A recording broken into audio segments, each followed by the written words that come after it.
yetu sana kwa sababu imetusaidia na kurelieve community. Vile sasa tumepata hii maji tumefurahi, mtu anakuja hata kama saa 4.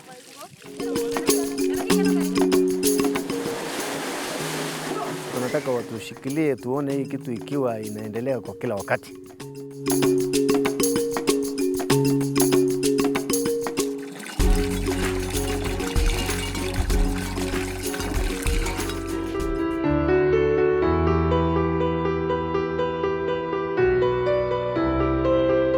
Samburu County is an arid and semi-arid county covering an area of 21,022.1 square kilometers.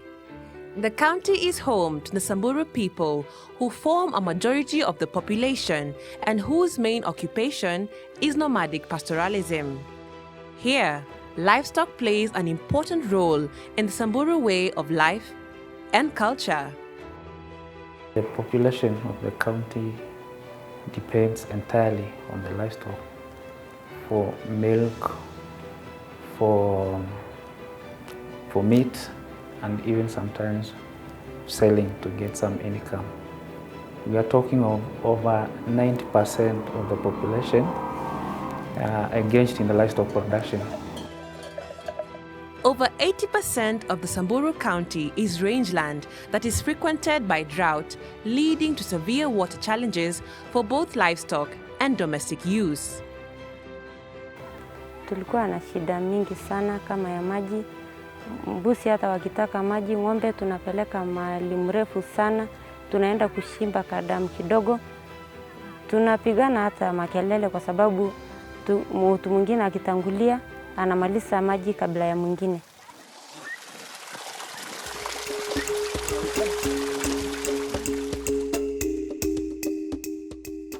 Samburu County is one of the 6 counties that are benefiting from the Multinational Drought Resilience and Sustainable Livelihoods Program, Drslp, a regional program covering 8 IGAD states. The program was initiated to address drought and other disasters in the Horn of Africa region. In Kenya, the program was launched in July 2013 and is expected to close by June 2021 and is covering Baringo, West Pokot, Turkana, Isiolo, Marsabit, and Samburu counties. The program is co-financed through a loan from African Development Bank and the Government of Kenya, while being executed by the Ministry of Agriculture, Livestock, Fisheries, and Cooperatives.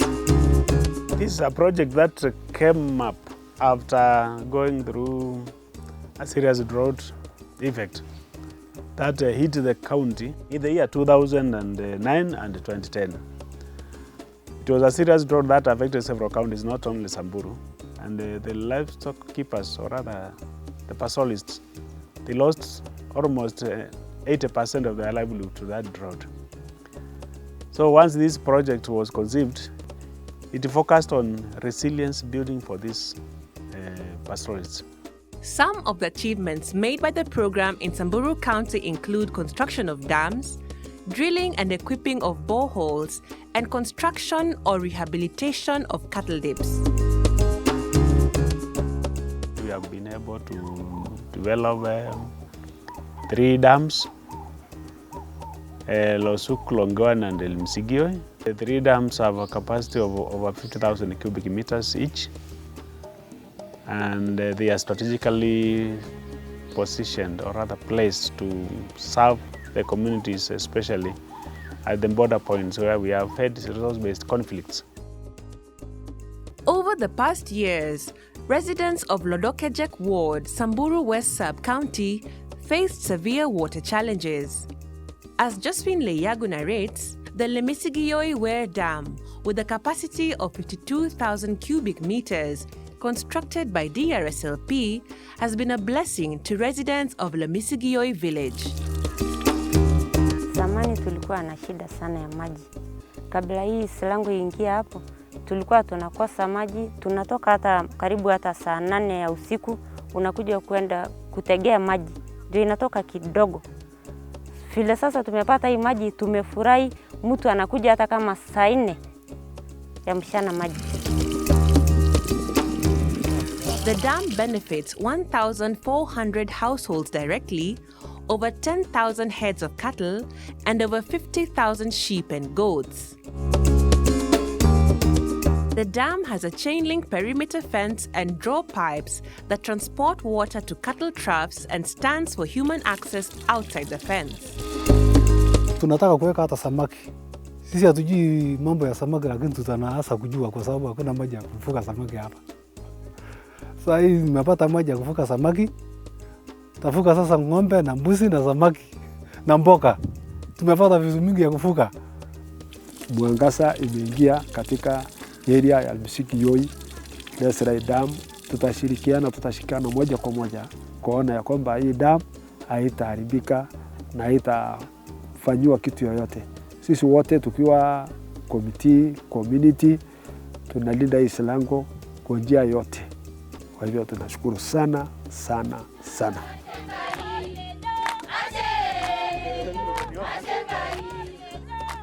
In Samburu North Sub-County, the Drslp drilled the Lebukoi borehole that yields 7 cubic liters of water per hour and is serving about 600 households, about 5,000 heads of cattle, and over 20,000 goats and sheep. Initially, the water situation at Lebukoi borehole was heartbreaking. Hapo mbeleni tulikuwa na challenge mingi kwa mambo ya maji. Maji kukua hapa, tunakuta vijana ambaye wale walikuwa wanapeleka ng'ombe pali mrefu wamepata nafasi ya kufanya biashara yao hapa na pale kidogo. Kwa hivyo tunapata community mzima wamepumzika kwa sababu ya hii maji. Mahali ya kukunyia maji ni karibu. Mahali ya kukulia ni karibu. Mambo ya kuhamahama hata timekuwa kidogo sana. Issue of water, which is also a rare resources for animals, used to be there because of lack of water.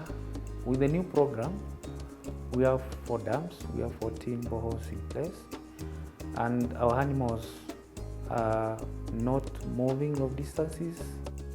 Other boreholes constructed by the project include Nomboroi, Mugur, Loa, Mabati, Swari, Angata Nanyukie, Longewan, Lesua, Loiting, Loa Bene, and Likishaki.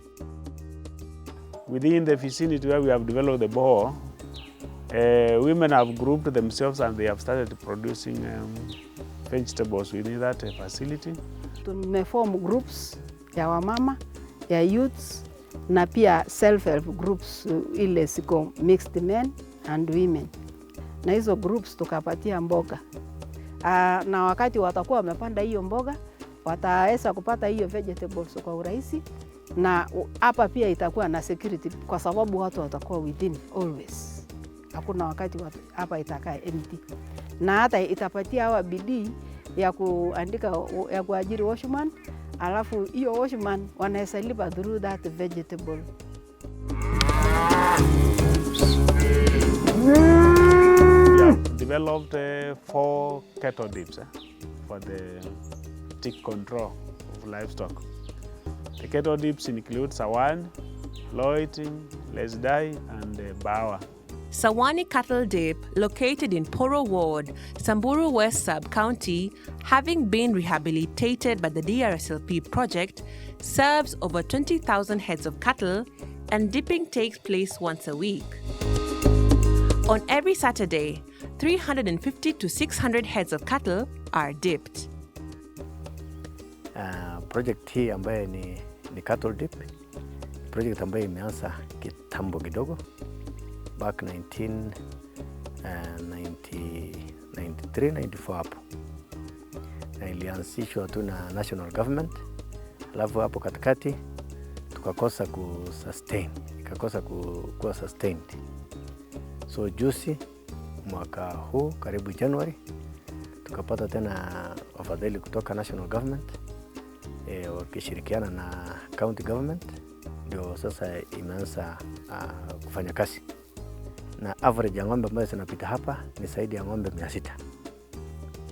Na tunalipisha kila ng'ombe shilingi 10 ndio tupate kununua dawa, kureplace ile maji na pia kutoa hiyo maji.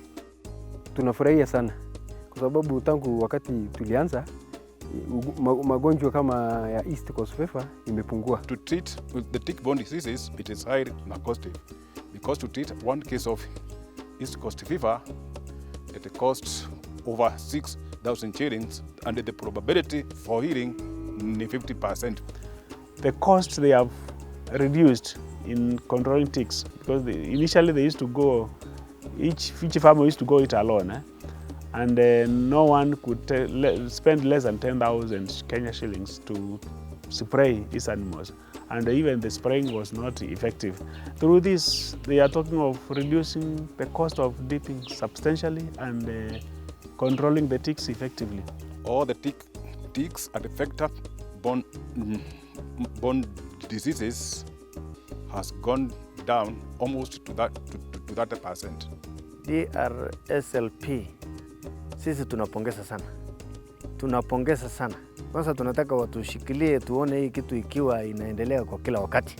Tulianza tukiwa wachache hapa tu Savani karibu, Savani nika village. Sasa tumepanua, tumepata villages zingine 3, tumepata ile inaitwa Loiting, tuna nyingine inaitwa Partuk, tuna Poro Center, pia wanaleta na Sekete tuko chini pia wanaleta. Kwa hivyo tangu tulipoanza tukiwa wachache, sasa wamekuwa kutoa ng'ombe ikitoka hata mbali sasa. The structures management committees have been capacity built through trainings. Agricultural extension staff have also been facilitated with transport for easy access to farmers. Before a project starts being implemented, a committee is put in place and actually trained so that they own the project, they accept theirs. So they don't see that it's an Drslp project. It's actually their project because they own it, because they have the committee in place. Once the staff are trained, first they are given some facilitation. In terms of transport, we have given at least 3 vehicles per county and 9 motorcycles. We are also working alongside the county extension service. So when they are moving down to the farmers, the county is also supporting this staff to reach the farmers. That continuous contact between the farmers and the agricultural officers has actually been shortened by the availability of transport services. It is more convenient. We used to have a lot of migrations outside the county for the livestock. And in the process, we have been witnessing a lot of conflicts for livestock with the other communities, Isiolo, Laikipia, Baringo. And since we started this project, especially within Samburu Central, the movement of livestock in Samburu Central for the last 3 years is very minimal. Through the Drought Resilient and Sustainable Program, I can say the original problem of conflict for resources, that is water and pasture, has been addressed between our neighborhood and among our pastoral communities. There is peace and harmony among these pastoral communities. Since these projects started, it has kind of changed the scenario of Samburu. Actually, it's a pace setter, even for the county government and for the stakeholders within the county. They were able to come in and identify the gaps that we did have within the county government and were able to fit in and fill the gaps. We wish that if the lifespan, can you say if the project period can be continuously renewed until all those gaps are actually filled.